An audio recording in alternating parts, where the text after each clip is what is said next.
কুমিল্লার পদুয়ার বাজারে রেল ক্রসিংয়ে ভয়াবহ দুর্ঘটনা ঘটেছে। ট্রেনের ধাক্কায় দুমড়ে মুচড়ে গেছে যাত্রীবাহী বাস। বিধ্বস্ত বাসটি ট্রেনের ইঞ্জিনের সঙ্গে ছেঁচড়ে যায় বেশ কয়েকখানিকটা পথ। মর্মান্তিক এই ঘটনায় নিহত হয়েছেন 12 জন, আহত হয়েছেন আরও অন্তত 20 জন, যাদের মধ্যে অনেকের অবস্থাই আশঙ্কাজনক। দুর্ঘটনার কারণ জানতে রেলওয়ে এবং জেলা প্রশাসনের তরফ থেকে গঠন করা হয়েছে আলাদা তদন্ত কমিটি।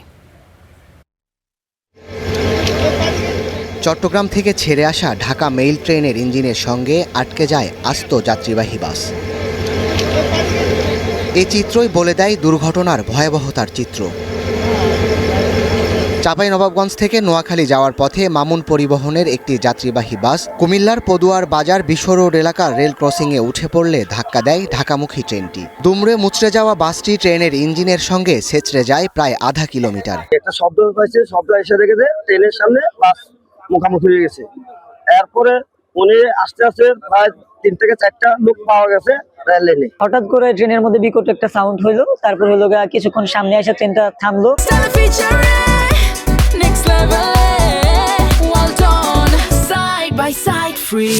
এতে ঘটনাস্থলেই নিহত হন কয়েকজন যাত্রী। বাকিদের উদ্ধার করে নেওয়া হয় কুমিল্লা মেডিকেল কলেজ হাসপাতালে। তাদের মধ্যেও বেশ কয়েকজনের অবস্থা আশঙ্কাজনক। আমরা প্রায় আনুমানিক মৃত লোক বের করছি 10 থেকে 9 জন বের করছি। একটা মামুন পরিবহন বাস চাঁপাইনবাবগঞ্জ হইতে নোয়াখালীমুখী এবং একটা ঢাকা মেইল ট্রেন চট্টগ্রাম হইতে ঢাকামুখী এই আমাদের ফ্লাইওভারের নিচে সংঘর্ষ হয়েছে। সংঘর্ষ এমনভাবে সংঘর্ষ হয়েছে, গাড়ি ট্রেনের ধাক্কায় প্রায় হাফ কিলোমিটার বা 1 কিলোমিটার কাছাকাছি চলে আসছে। দুর্ঘটনার পর বন্ধ হয়ে যায় ঢাকা চট্টগ্রাম রুটের রেল যোগাযোগ। পরে উদ্ধারকারী ট্রেন এসে রেলপথ থেকে বিধ্বস্ত বাস সরিয়ে নেয়। দুর্ঘটনার কারণ অনুসন্ধানে রেলওয়ে ও জেলা প্রশাসনের পক্ষ থেকে গঠন করা হয়েছে আলাদা তদন্ত কমিটি। কেন ঘটেছে এবং কি কারণে হয়েছে এখন পর্যন্ত জানা যায়নি।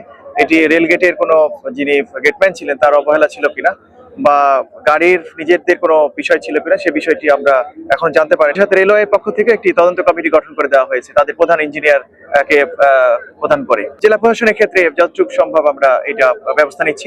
এদিকে ভোরে ঢাকা চট্টগ্রাম মহাসড়কেই ফেনীর রামপুর এলাকায় ঘটে আরেকটি সড়ক দুর্ঘটনা। বাস, অ্যাম্বুলেন্স ও মোটরসাইকেলের ত্রিমুখী সংঘর্ষে নিহত হন 3 জন। Desk report, star news.